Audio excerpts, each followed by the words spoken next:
my boyfriend, scared my own self. At some point I thought I was actually going to die.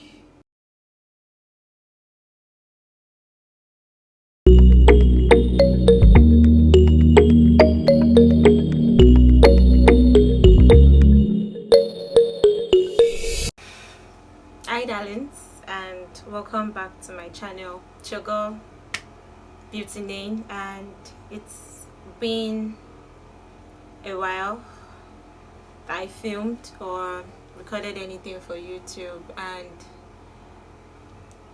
in all honesty, a lot has happened. A lot has happened to me in the past 4 months, and it's still happening. I'm just trying to get it all together.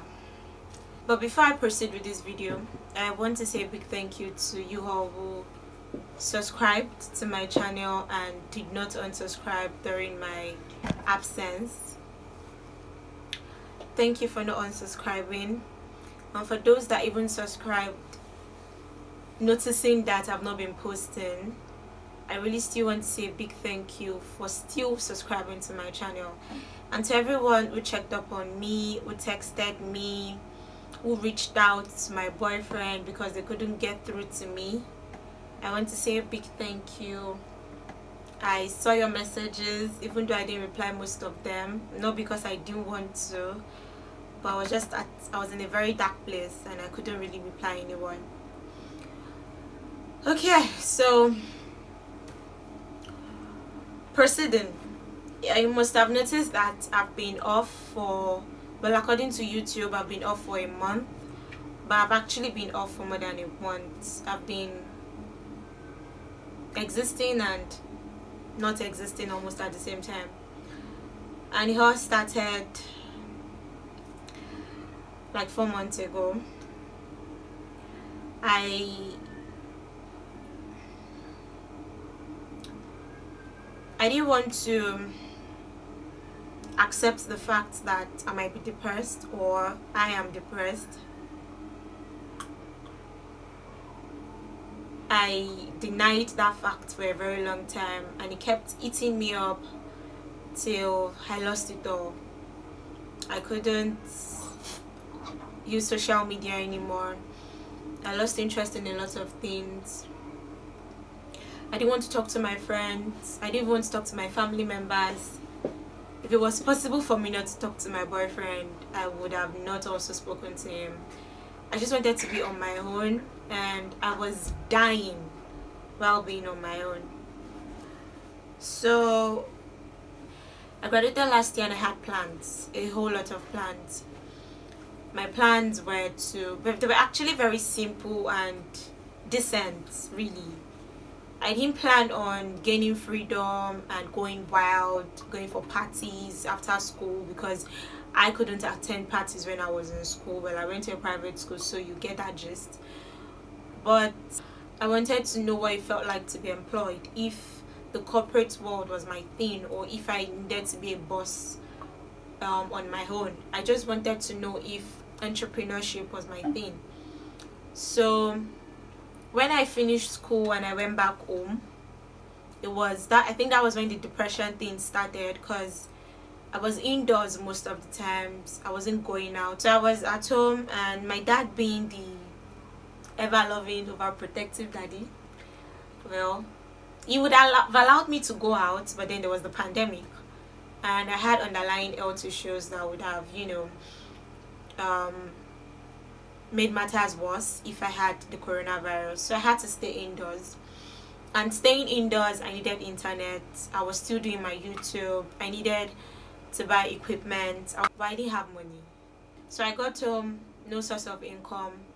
My dad didn't see the need to give me the amount I was collecting while I was in school, because it was like, I'm not going out, I'm eating all the food I have to eat in the house. It's providing me the food I want, so what else do I need money for? But as a girl, you want to buy stuff like that YouTube thing, and it dawned on me that I'm not the only child my father gave birth to. I have siblings that were in school that needed their fees to get paid. So I didn't want to be selfish. So at some point I just stopped asking him for money. and my subscription too was on the high level, because you know how MTN, how data in Nigeria is now. So, and I didn't want to depend totally on my boyfriend, because independent woman now. So I thought to myself, what can I do? Then I brought up the idea of starting my hair line, my hair products, my hair brand, where I do the pre-poo mix and the hair growth oil. The plan was all good, it was all set. Everybody was so excited. Everyone in my family was so excited. A lot of people told me they were going to support me, even my dad. I felt like, oh, although my starting capital, I had to hustle it out. But they told me if they see that the business is booming, they will have money and stuff. Oh, well and good. And looking at the whole business thing, the ingredients I needed were not all that expensive. So I felt, well, this should do. So I ventured into the business and I failed. I woefully failed. I terribly failed. I invested my time, invested all the money I could ever get, invested a lot of things. I made research, I wouldn't sleep, and everything just came crumbling down when I went to NYSC camp. That was the event that changed my entire life. That was the event that actually got me to that depressive mode, if there's a word like that. My relationship with God too before that time was intact, because I remember then Redeem was fasting. I'm a Redeem member, and I made sure to, for the first time, I made sure to at least do more than 20 days.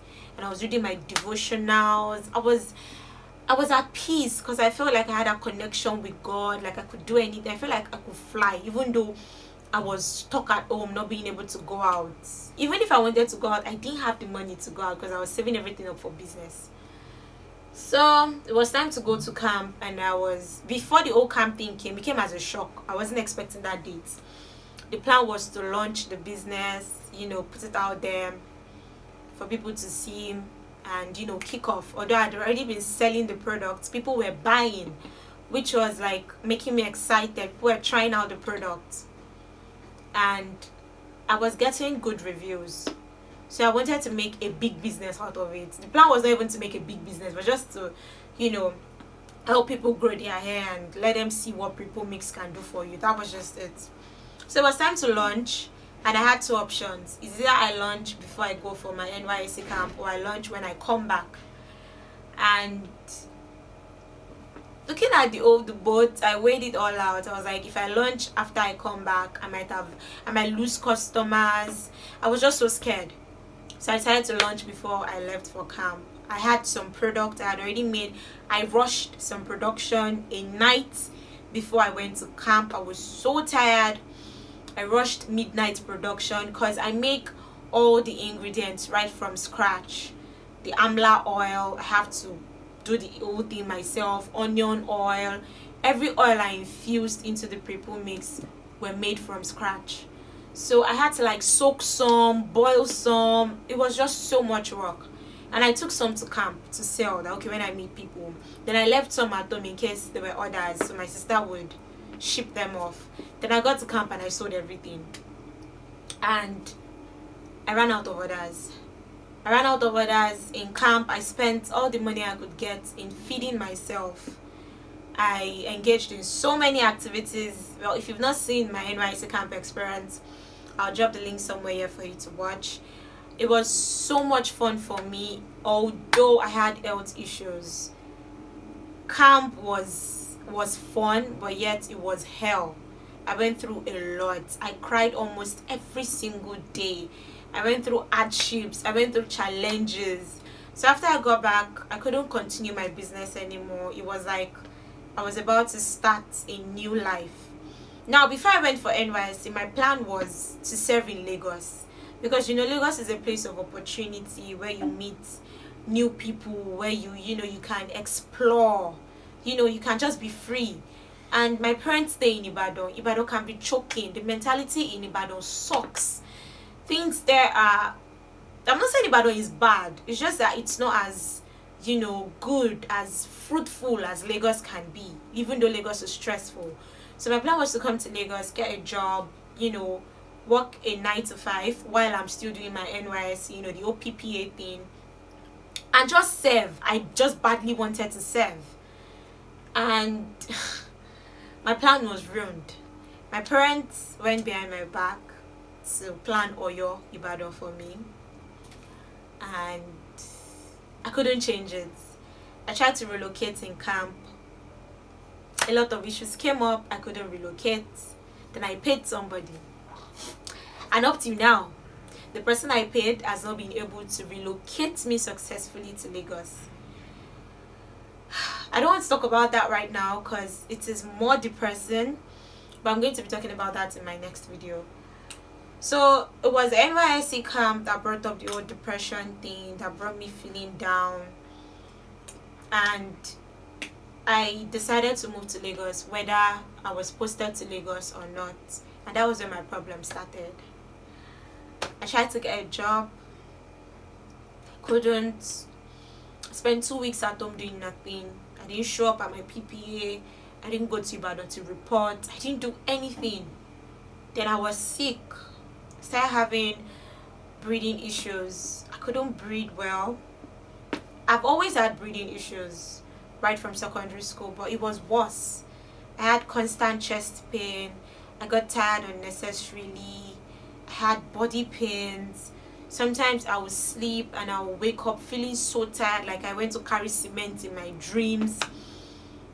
I was always sweating for no reason. I couldn't eat well. My food was not digesting, was staying on my chest, and I felt like life was being, sucked out of me. But yet I still just kept on going, that okay, let me just wait for this relocation thing to get approved. I was stressed, I was depressed, I was tired, I was frustrated, and I was not letting off good energy for the people around me, because my boyfriend was the one sapping all the energy, and it wasn't going on well for him, wasn't going on well for his work, and I had to depend on him because it was like the backbone I had.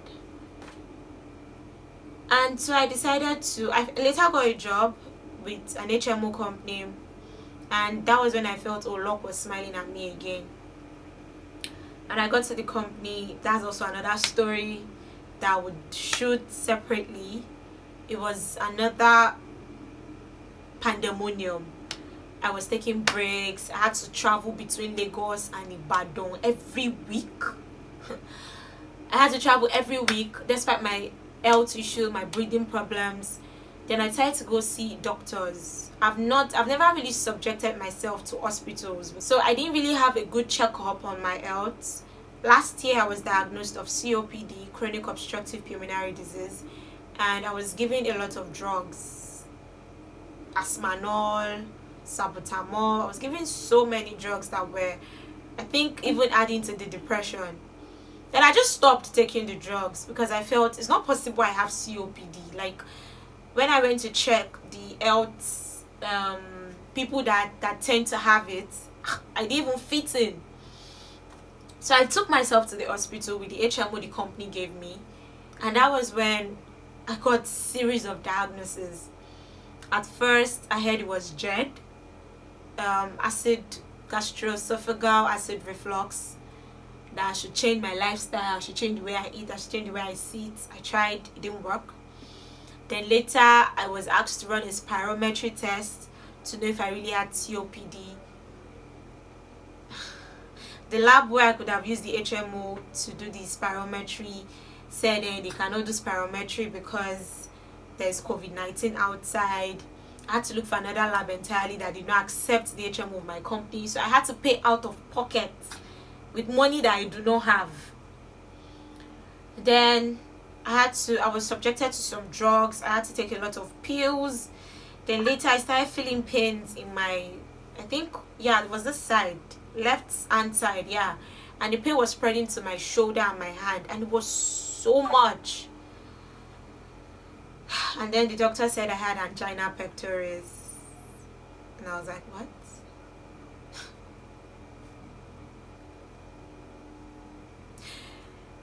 And that was when it dawned on me that I could actually have a chronic disease that I would not have a treatment for, because all of the things I was being diagnosed of could only be managed and maintained. There were no treatments. There were no cures, basically. And when I saw the drug I had to take for the angina, it was a lot. Because I was reacting to the drug. I would take the drug and I'll have palpitations, headaches. It was like my body was rejecting the drug. I went back to the hospital. I got admitted a few times. I scared my parents, scared my boyfriend, scared my own self. At some point I thought I was actually going to die. Because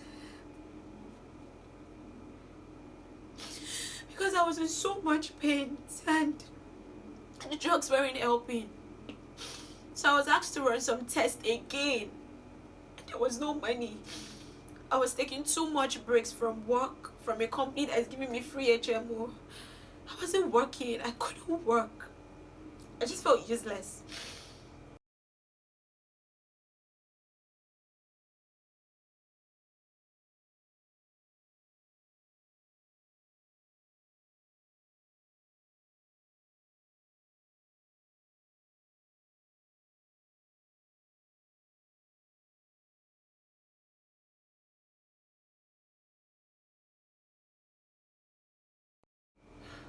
So I went back to the hospital, ran a spirometry test, and it was after I did a heart ECG, because they were like, it could be something in the heart. It came out well, came out fine. Then I ran a spirometry, and that was where they said I have diffused parenchyma disease. And I was like, what category does this belong to again? So I went on to do my research, and I found out that was like a classification of lung disease. And then I had to take a look at myself, like, at what age are you having lung disease? Like, how? I was praying so hard that it wouldn't be the overcomplicated, because I had gotten to that point that I could not even pray that I don't just have lungs. I knew something was wrong with me. I couldn't sleep well. I couldn't breathe fine. I had constant chest pain. So I just totally accepted fate. And then I was told that I would have to see a pulmonologist. And the doctor that was treating me told me that he cannot treat the lung disease. And that seeing a pulmonologist can be very expensive, because according to him, they are very rare in Nigeria. And that was when it dawned on me that I'm going to die. Because how do I treat something that me myself, even my own doctor says he cannot treat? He said he's just a consultant, a physician. He can't do something a pulmonologist is meant to do. He doesn't want wahala. Okay, can you at least give me drugs to like just stop the pain, to like numb them? He said he couldn't. So it meant that I had to live through the pain again till I could get 50,000 naira for consultation with a pulmonologist. And all through this period, I was also trying to use my health issue to relocate, to Lagos. And I was now later told that I have to go to a government hospital, that's the only hospital they would accept. I went to Korodu General Hospital, and man, it was hell, because it was overcrowded. I got there very early and my number was 150 something. Then one of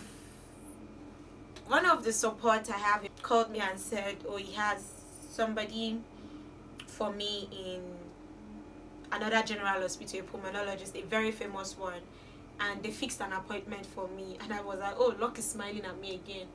Then I went there, and the pulmonologist told me I should not worry, I will not die. I should just come back in 3 weeks, and I should go and run series of tests again. But he gave a diagnosis, and they said I had sarcoidosis or something. I'm going to leave the spelling somewhere here. And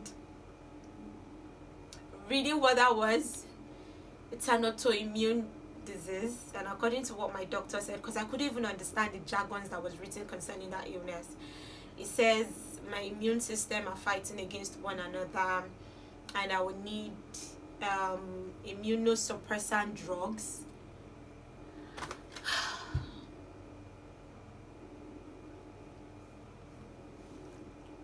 It was a lot. It was a lot because I couldn't tell anybody what I was going through. I didn't want to disturb my friends. The only person I was telling all of this thing to was my boyfriend, because even my parents were not understanding. And I won't blame them. Like, me myself did not understand what was going on. Then I just totally just said I was done with social media. I couldn't do social media anymore. I couldn't do WhatsApp anymore. I couldn't pretend to be happy and fine when I wasn't. So I felt I was going to quit. I took a very long break. I distanced myself from the whole thing. I've had this hair on my head for 3 months now. I've not washed my hair.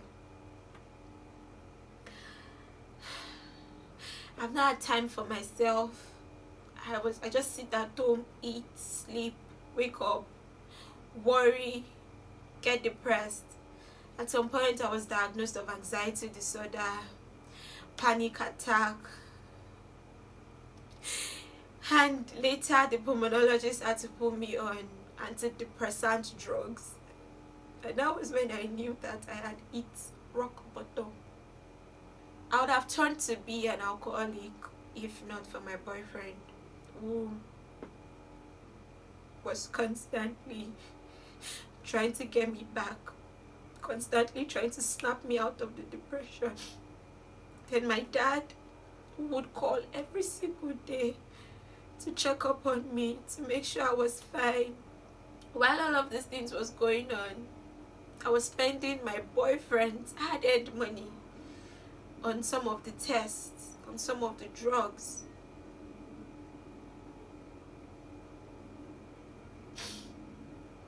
I nearly cost him his job because he lost focus at work. They told him he lacked communication skills and administrative skills, and I knew that wasn't him. He just recently got promoted, and now it looked as if I was making him want to lose his job. It was just so much, and it is still so much, because I still have a lung disease. And this is not meant to be going out there, because my family is not the type to, air their dirty laundry outside, but I just feel that maybe if I come out and say this, maybe I'll feel better. Maybe I'll be able to fight the depression and the anxiety I feel every time.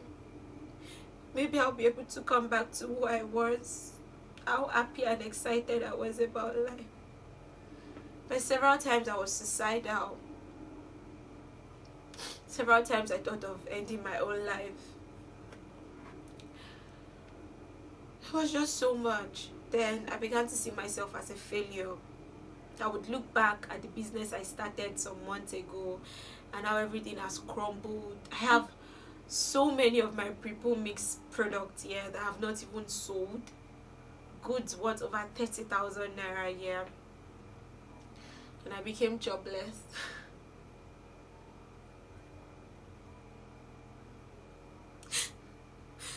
I held to shoes, got me jobless. The company couldn't keep up with me anymore. And yet, the NYSC that kept me this way has not sorted itself out. I'm tired. I'm exhausted. I have a list of things I wrote down here to say, but I didn't even see any. Because what I wrote down is meant to be a cover-up of what I'm going through. But this is actually me. This is my reality. I'm still depressed. still have health issues. I'm still very anxious, and I still see myself as a failure. And now one thing has been added to it. I see myself as a liability. I can't seem to see happiness anywhere. I'm trying to also get back with Christ and, you know, put all of my problems at his feet.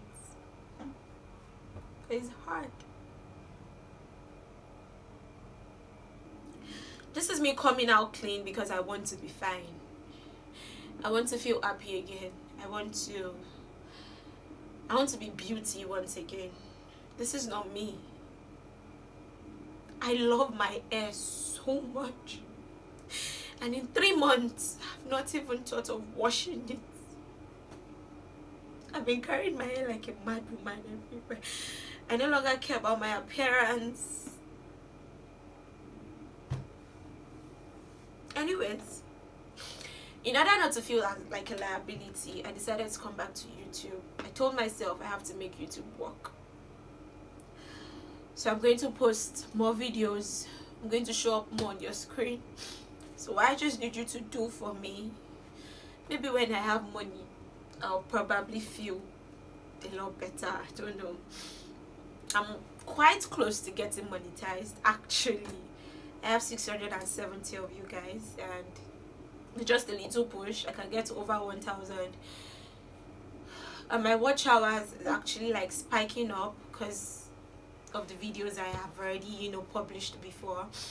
So I know that with just a little push, I can get them and stop feeling like a liability. Maybe I'll be able to put myself on a better health plan or something. But for now, I just want to be able to focus all of my energy on YouTube. It seems as if I can't do a 9 to 5. I can't do a 8 to 4.